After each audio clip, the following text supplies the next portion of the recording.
This podcast is part of the Sports History Network, your headquarters for the yesteryear of your favorite sport. You can learn more at sportshistorynetwork.com.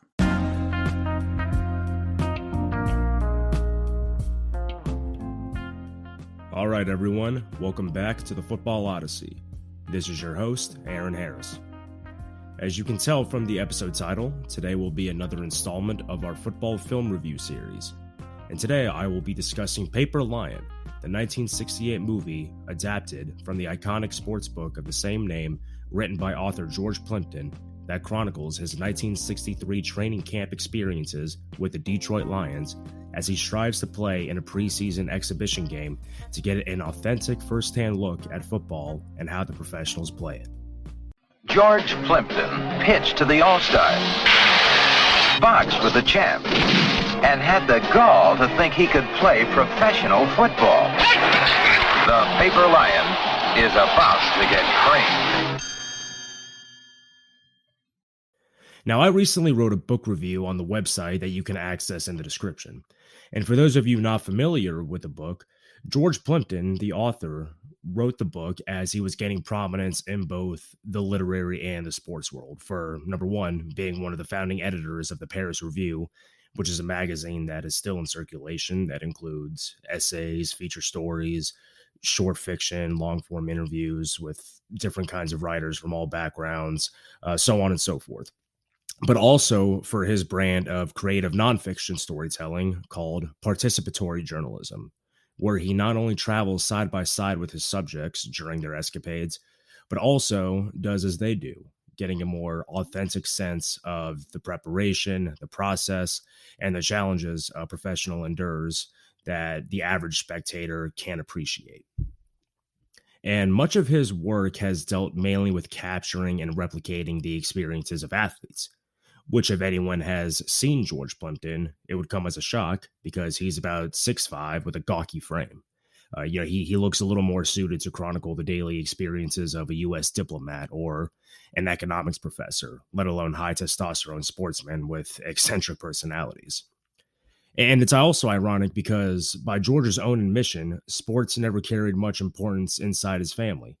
He was born in Manhattan, raised in the Upper East Side to a father who was a prominent lawyer and a mother who was a writer herself that came from a lineage of politicians, socialites, and artists. And in an interview with Charlie Rose in the late 90s, he claimed that his father never read the sports pages in the newspaper because there was no point. But as fate would have it, Plimpton took an interest in the experiences of the athlete, and his career as an author began when he wrote about his turbulent experiences pitching in Yankee Stadium in a postseason All-Star game against the National League. The book was called Out of My League, and Plimpton stated that the notion of the book was to, quote, play out one's fantasies, the daydreams that so many people have, end quote. Many of his friends and literary contemporaries thought it was an odd, even if interesting, experiment, but he really just wanted to see what it would be like for one to try and do the things that they watch or enjoy, just to see how everything would turn out. He followed up on his pitching adventures by boxing welterweight champion Archie Moore for an article that he was writing for Sports Illustrated, which lasted about 3 rounds. And once 1963 came about, Plimpton decided to pursue the idea of being a last-string quarterback for a professional football franchise. And at first, it was a challenge for Plimpton to get with the team as he tried to secure an agreement with Baltimore Colts owner Carroll Rosenblum, which ironically did come to fruition several years later in a follow-up to Paper Lion. And he even spoke to Harry Wismer of the New York Titans in the American Football League, and Wismer liked the idea because of the publicity it could bring, but never responded to Plimpton after their initial meeting. But Plimpton did ultimately succeed in finding his team in the Detroit Lions and did succeed in getting into a Lions team scrimmage game for a series of 5 plays in which he lost a total of 29 yards. Now, the book achieved great popularity because it was the first of its kind in which a writer went inside a team and documented what goes on behind the curtain of an NFL franchise, all the way from the coaches' meetings where they break down the playbook to the hijinks and the pranks in the locker room and the training camp dormitories. In the commemorative edition of the book, Plimpton writes that many have expressed their pleasure to him, and one young man even said that that was the only book that he's ever read. So, given the popularity of the book, it's no surprise that United Artists decided to option the rights to the book and adapt this into a motion picture that stars Alda in the lead as Plimpton, co-starring Lauren Hutton in her film debut, and featuring a dozen or so real-life NFL players in the supporting cast, such as Frank Gifford, Joe Schmidt, John Gordy, and even some smaller cameo appearances by Sugar Ray Robinson and Roy Schreider in an early pre-French Connection role. Now, normally this is the part of the episode where I give a breakdown of the plot and walk you through the movie, but truthfully, it's not the kind of movie that relies heavily on a plot. This is a movie that completely immerses itself in the visual action of football and has this fly-on-the-wall feel to it as we follow Plimpton's struggles in practice and experience him getting to know the players on the Lions squad. I think this is a film that can be adequately described as a hangout movie because you aren't watching this for any surprises or to follow along. If you read the book, you obviously know what happens, though there are some minor changes that I'll touch on later.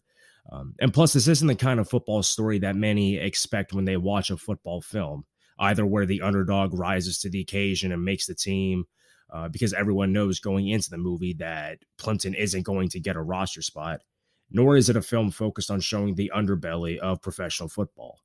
It's simply showing what Plimpton experienced when he was in the training camp for the sake of writing a book. And the movie is made in a fun way.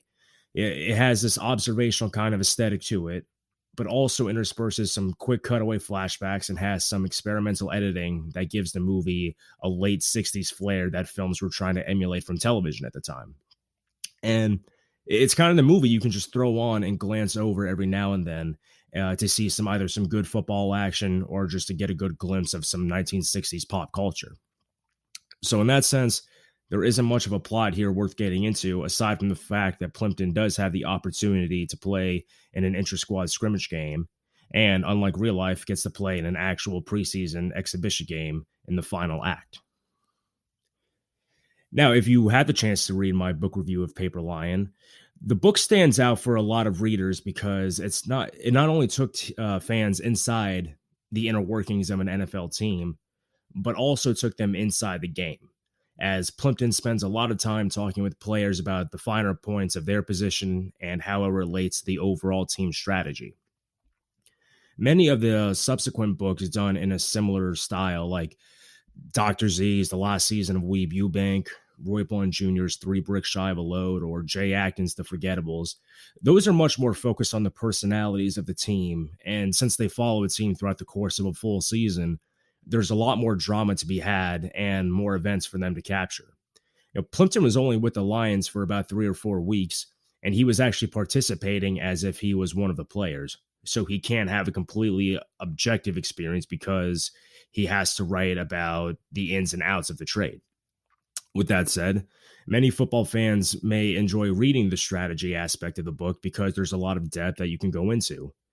But that won't appeal to the masses because there's more people who love football for the sheer hard-hitting violence and larger-than-life personalities than there are people who enjoy hearing about which defensive lineman gets double-teamed on an off-tackle run or what kind of an angle a defensive back has to take to avoid getting beat deep. And having watched the movie directly after finishing the book, I came away feeling that this is as good of a film adaptation as one could have made from Plimpton's book. And there are multiple theories as to what makes a good film adaptation. Some would argue that a filmmaker has a responsibility to stay as true to the book as they possibly can, despite the different mechanics in which stories are told on screen versus the written word.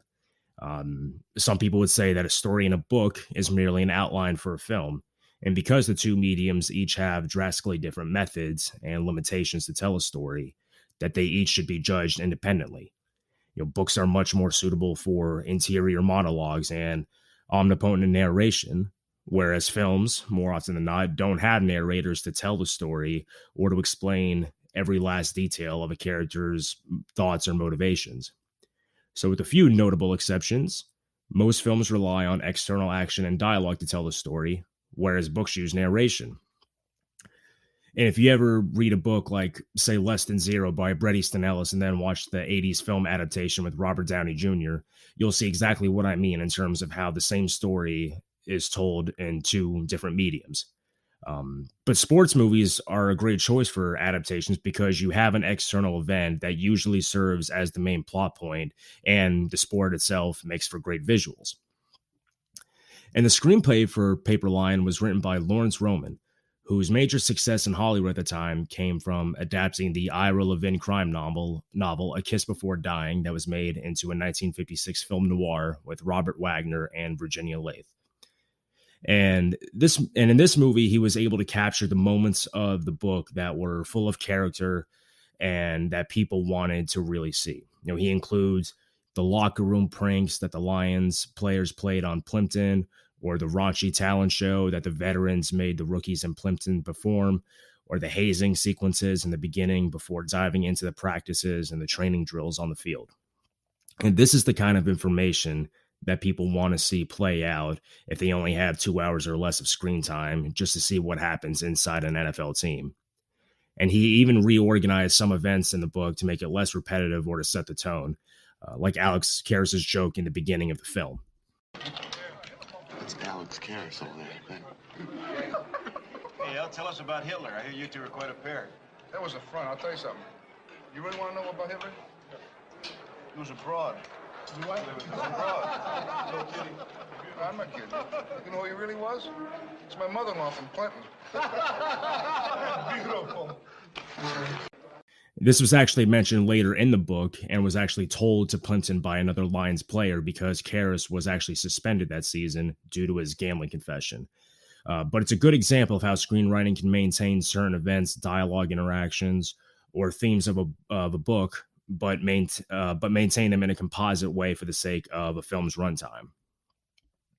And another thing that really stood out to me was the fact that this was by far the most natural football movie I've seen, both in terms of pacing and also creating a down-to-earth football environment. The movie had a consistent flow to it, and not a single scene really felt out of place. Like I previously mentioned, the movie has this observational style to it that succeeds in great part because the time frame of the movie is shorter than most football films, and therefore the filmmakers don't have to worry about rushing through anything. But it's not so short where it needs a lot of filler. The early part of the film spends enough time on Plimpton's persistence to get with the team, and then has a nice balance between the practice sequences, the nights out drinking, the locker room hijinks, and then ultimately the final game. But mostly the film succeeds because of the casting, and not in terms of the leads, but because of the supporting cast. Many of the Lions players in this movie were actually there at the same time Plimpton was. So they were able to play the roles as if they were back in training camp because it wasn't acting for them. It was just simply them being them. Most football players that are cast in supporting roles often overplay the part of a football player to the point where it becomes a caricature, or they hardly have a presence in the film. It's just a kind of a way to bring out a bigger audience. But every player here comes across the way they did in the book. There's a casualness and playfulness that speaks to what I was referring to earlier about this being a hangout movie, as it has the chemistry of a real-life team because they were all teammates, and it also has that internal competitiveness during practice is that teammates can replicate, but maybe not so much actors can if they're playing football players, as opposed to football players being actors. And not only that, but adding more NFL figures in this film actually strengthens its naturalism and authenticity, as you have cameo appearances by Frank Gifford and, to my surprise, Vince Lombardi. Pro football from the inside. Is that what you really want, George? That's the idea, Coach. In other words, you want the fans to get a real good look at the head knocking, the training, etc., that goes into the making of a professional football team. That's it. And then at the end, I go into a real game and run off a few plays at quarterback. A real game? You've got to be kidding. No, that's what the whole thing is leading to. And you mean to tell me that you went 3 rounds with Sugar Ray Robinson? Pitched to the All-Stars, huh?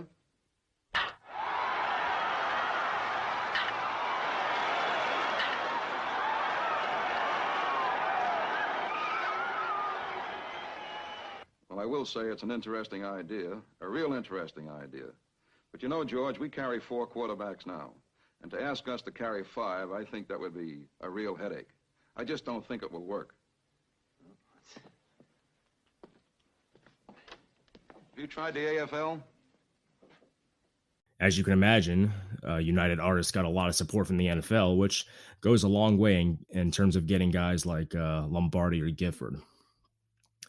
And one more thing I wanted to touch on quickly before I mentioned a few things that didn't work in the film was the music, which was composed by Roger Kellaway, who was a jazz musician before scoring films. And this also adds to the groovy nature of the movie, if you will, as the jazzy music kind of gives this whimsical undertone that if you were listening to the music without the visual, you might imagine being inside of a cocktail lounge late at night smoking a pack of cigarettes. And Kelly used this music even during the scenes when the Lions were going through their drills, where Plimpton just fails to keep up with the players. And the music almost highlights the absurdity of the whole idea.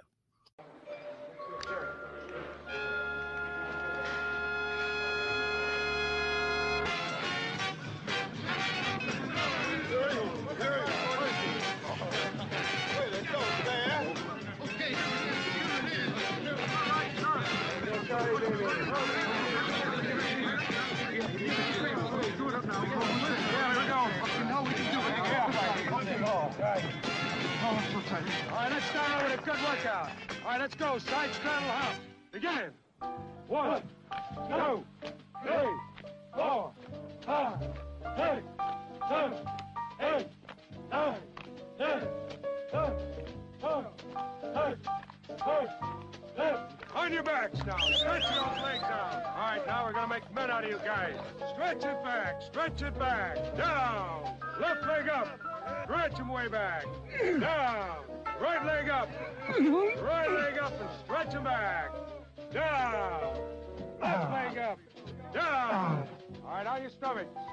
Rock and roll, baby. Rock and roll. Rock and roll. Rock and roll. There we go. Rock and roll. All right, push-up position. All right, hold it up. Push-ups. Push-ups now. Stay with the count. Down. Up. Down, up, down, up, down, up, down, up, down, up, down. Everybody up and running, up and running. Hit the deck. Up, down, up, down, up and running, down, up and running, down, up and running, down. Up and running! Down!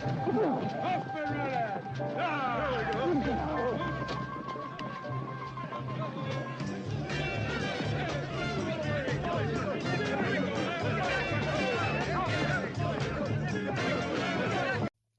Plus, the swinging 60s nostalgia that the music brings to mind also seems appropriate for the NFL in the 60s, as it was a league that was still coming of age. And when you hear this music, similar to the more subtle music that NFL Films composer Sam Spence made, it just sounds like a game that had a lot more personality and a more funky free-spiritedness before it became a rigid corporate game. Now, on to the parts of the movie that didn't work. If any of you have listened to my previous film reviews, you'll know that forced love interests are very difficult for me to get on board with. And seeing as most of them aren't well done, this movie included, there's very little point in me going into detail any further on it. Lauren Hutton does look good in her film debut, but there's really no purpose for her being in the film except to be eye candy, until, that is, she drops a line in the movie that highlights what's really wrong with the film that I'll get into later, and that would be Alan Alda's performance as George Plimpton. Now, when you read the book, Plimpton is absolutely self-aware and self-deprecating in regards to his capabilities as an athlete. Yes, he is taking the experience seriously and does want to grasp the realities of an NFL player, and he does want to test what he's learning game action, but never once in the book do you get the sense that Plimpton is now taking this opportunity to heart and trying to prove something. He's simply, quote-unquote, curious George trying to find or trying to understand his subjects and the world that he's thrust himself into. And the film does open up with a disclaimer that George Plimpton in this movie isn't meant to be an accurate portrayal of the man, but I don't know for the life of me why they wouldn't want to be true to his personality. And the movie had plenty of humor from every other character, and Plimpton himself is a humorous guy, so I don't know why Alex Marsh, the director, or even screenwriter Rosa would write Alda to be more like Plimpton. Instead, as we get deeper into the movie, Alda appears to be way too anxious in the beginning of the film and starts to take himself too seriously when he starts to comprehend the strategy and the mechanics of playing quarterback. He nearly gets into a fight at a bar. What do you play? Where does he play? He plays towel collector. That's what he Now, plays. just a minute. I don't think you have to be so rude. Rude. That was not a sweet word, rude. It kind of gets me right. Listen, I'm not interested in being exposed to your antediluvian aggressiveness. What did you say? Are you some kind of expert on football from Chicago? Let me Is that tell you it? something, Charlie. Another word out of you, I'm going to knock you right on your case. With what? With these, Oh, Charlie. I'd like With to these. see that. Apologize for what, damn it? I didn't do anything. George is swearing. I don't care. He was bad-mouthing me. I don't apologize for anything. Wait just a minute. He's taking the jokes and comments from Lions players that were made in jest far too personally when he suspects that they let him do good in the scrimmage. Well, it was a put down. I know it. How do you know? I know. I was there when I saw it. I saw it. You made a great run. Forget about it. I'm so excited. It was probably your idea, too. What was? What, to have the defense laid down for it? George, we enjoyed having you in camp. It broke the monotony. Oh, well, the hell with that. That's not what I'm talking about. Besides, you learn to swear real good, so you see, you can't be all bad. Really? We're just trying to make you feel good, Georgie, so you can take memories back to New York with you, that's all. It was a put down. Hey, why don't you drink your beer? What, you want to ruin the whole party? How do you know I couldn't really have done it? You'd have gotten killed, that's why I know. Says who? Me. Oh, you guys are so tough. There's nobody as tough as a pro footballer, right? Yeah. Yeah. Well, let me tell you something. You want to know something? You want to know what tough really is? You want to know what Percy Houghton did when he was coaching football at Harvard? Percy? Percy Houghton at Harvard. You know what he did to get the guys up for the Yale game? He took a bulldog and he strangled it with his bare hand, like this. Like that, just like that. George.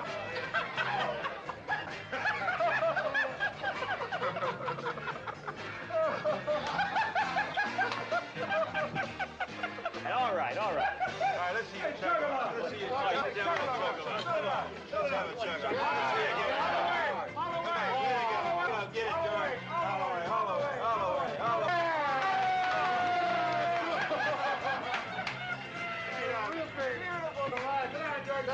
For Harvard, let's give a cheer for Harvard. Let's see you do it. Let me see you do it.